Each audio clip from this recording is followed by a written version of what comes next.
Нүүдэлчдийн зам. Бүгд найрамдах Хятад улсын өмнөд нүж Юннанаас ачин бид хоёр Гүйжүүмжийн Гүйен хотод ирлээ. Ачин маань Өвөр Монголын Зүүнуд аймгийн Байрын баруун хошууны одоо хүн байгаа юм. Тэр бээр одоо миний орчуулагч туслах зөвлөх гээд олон ажлыг амжуулж яваалээ. Тусаа хотын галаргны өртөн дээр мото архины үйлдвэрийн захирал тайпин тусмажийн монголчуудын нийгэмлэгийн соёлын элцэн дарга юу юм тай гэд юу овгон хүмүүс Монгол дээл хавцаа өмсөн тосон да авчаалаа. Тэн гүйжүү муж бол одоо архиар алдартай. Энэ мужийн нэрийг одоо сонсох төдөд мото арх санаанд буудаг. Хятадын алдар тарихны нэр монголчуудын түүхтэй холбоотой байдаг юм байна. Юан улсын үед монгол зэргүүд тус улсын өмнөд нутгийг ахин хамгаалж дэгжүүлэх үүрэг хүлээн явж байжээ. Тэд нэгэн гол дээр буун мордоо осолж байтал энэ тэнд могоо явж байх нь илбэг харагдах болсон гэн. Тэгээд энэ могоотой юм байна, могоотой юм байна гэж гэлцсэн байжээ. Үүнээс хойш тэр нутгийг могоо гэж нэрлсэн хожимо нутгийн хятад аялагаар моатай болон нэрсжээ. Байгалийн сайхан уул ус тогтолцсон энэ нутгийн арх онцгой сайн чанартай. Тэр нэгэн зэг товлоо хаанаа байгуулсан Юан улсын төрд хүчин зүтгэж явсан монголчуудын могоо тэмээ нэрлсэн тэр нутагт эдүгэ Хятадын 1000 гаруй архины үйлдвэр байдаг юм байна. Тэдгээр үйлдвэрүүдийн 10% буюу 100 гаруй нь монголчуудын эрхэлдэг үйлдвэр юм байна. Эдгээр үйлдвэрүүд болохоор одоо Чишүүхэ гэдэг нь голын сав нутагт байрладаг. Эдгээр Монгол архины үйлдвэрүүдийн нэг болох Хэзишин компани одоо захирал юу тайпинтэй одоо танилцж энэ архины тухай бас архин нэрдэг аргын тухай ингэж асуу сонирхсан юм аа. Хэзишин компани Чишүүхэ голын хөвөнд байрлах бөгөөд тус компани эргэн тойронд 8 км араас дотор онцгой сан арх гардаг ийм газар байрладаг юм. Тус голын нэрийг монголчууд бол Улаан гол гэж нэрлэдэг юм байна. Энэ нутагт арх нэрх урлаг зохицлон бүрдсээр хэдэн зууныг үдэж хэдэн зууны өгтөж байгаа юм нутаг юм аа. Улаан гол бэлгийн улирлын 5 дугаар сарын 5-ны өдрөөс эхлэн булангартаж төдхөн зосон улаан өнгөөр урсаж 9 дугаар сарын 9-ний өдрөөс өнгөн хувирч болор тунгалаг өнгөөр марлзан урсах нь гайхалтай. Энэ байгалийн онцгой нууцлаг үзэгдэл эрдэс байдаг ихтэй сайн усны агуулмж буй болгодог тул ус голоо дагсан гүйжүүгийн арх онцгой сайн нартай байдаг гэж холбон үздэг нэг юм үнс байдаг юм байна. Миний очсон одоо уулзсан Тайпегийн одоо компани 20 гаруй төрлийн арх үйлдвэрлэдэг. Англи нэртэй тансаг зэрэглэлийн 53 градустай мото архиа ямагт батлагдсан стандартын дагуу одоо хийдэг ийм компани байна. Хөрөнгөний эсгэлт архины агуулмжаа нэг жилийн дотор 8 удаа эсгэж нэрж сэлгэн орвуулж хөрвүүлэн авчилсаар жилд нэг л удаа нэрж 53 градусын тансаг архиа гаргаж явдаг ийм үйлдвэр юм байна. Архины хөрөнгөө арга билгийн ёсоор эсгэнэ. Эхний удаа нэрээд зоорлоод 20 гаруй хоногийн дараа түүнийгээ дахин нэрнэ. 8 удаагийн үйлдлийн дараа 9 дахь удаага эцсийн бүтээгдэхүүн болгон нэрж гаргана. Ингэж сэтгэл зүтгэл арга билгийг урлаг болгон 53 градусаар нэрж гаргана. Энэ бол зөвхөн арх нэрх нэг л хэсэг юм. Үүний дараа бол архины амт өнөр чанар яг батлагдсан жор оломжлын дагуу боллоо гэсэн үедээ лонхонд шууд савлна.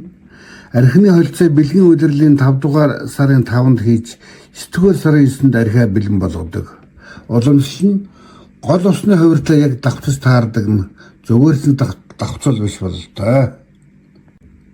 За ингээд үүнээс хойш сарын дотор амт өнөр чанар зэрэгт онцгойлон анхаарч жинхэнэ мото архиа гаргаж авсан архиа дахин 5 жил дарсны дараа амталж үзээд архиныхаа чанарыг тогтоож болсон байна гэж үзвэл сая одоо худалдаанд гаргадаг. Хэрвээ ямар нэг талаар дутуу юм байна гэж үзвэл түүнийгээ нэмж дахин 3 сарын хугацаанд дарснаар шууд лонхон савладаг юм байна. Ингэж л их нарийн нандин хийдэг юм архи юм байна. Хээзээ шин компани архинд хүний бие ашигтай 1037 элемент байгааг судалгаа шинжилгээгээр одоо баталсан юм байна. Архины хэсгэлээ агаартай хэсгийг арга хэсэг гэлдэг нь, дараа нь зойрлоод агааргүй битүүлж хэсэг нь үүнийг бэлэг хэсгэлт гэдэг юм байна. Юу авгийнхын энэ аргаар архи нэрсээр тус компани захирал тайпингийн үед 7 дугаар үедээр ярьж байгаа юм байна. Тайпинг гэдэг энэ залуугийн монгол нэрийг амгалан гэдэг юм байна. Амгалан сэргэлэн цаваа ажилсаг залуу овог удмаараа ямагт бахархаж луаг сайн хийж гүйцэтгүүлэх хатуу жармыг одоо имсагдаг. Энэ нь бол одоо өвгтээсээ хүндэт гэж ямар ажил хийсэн ч түүнийгээ төгс хийх үүрэгтэй. Түүний юу авгийн тухай тунгахгүй дэлгэрэнгүй өгүүлнэ. Хятадын Гуйжу, Юнан, Сичуан мужуудын юу авахтууд бол эзэн Чингис хааны удмын монголчууд ажээ. Та тэд хэдэн зууны турш өхөл амьдралын заагтаар тулж 21-р зуунтаас олгосон түүхүүнийг олон судалгаагаар та нотлсон юм байна. За үе дамжин удамсаж одоо үе дамжиж ирсэн архинд хэдэн 10 жил хадгалсан хөрөнгөн архи гэж байдаг юм байна. Нэгэн жарныг дамнан хадгалагдж байгаа архичлуудаа байна. Хадгалах тусам архины чанар сайжирдаг гин. Тайпын захирал над сонирхолд 15 жил дарсан архинаас амсууллаа. Арааны хар сүлс асгарч байна. 30 жил дарсан архинаас амсууллаа.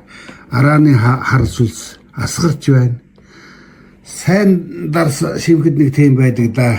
Тийм л өдрөмж төрж байлаа. Сайн архийг шинжих бас нэг ийм нэг арга байдаг юм байна. Архиа өндөр хантай шилэн хондгонд хийгээд 45 градусын налуу бод зэргүүлэн харахад архи хондгоны дотор наалдан, ханд наалдан одоо архи хондгоны дотортлын ханд наалдаж айжим голгон урсна. Үүнийг бол одоо янаг хайрын нулимс гэдэг юм байна. Энэ нулимс сайн архины нэгэн хэмжээр болдог гэжээ. Гүйжигэн архины үйлдвэрүүд бүгд өөрийн гэсэндээ нууцлаг арга барилтай.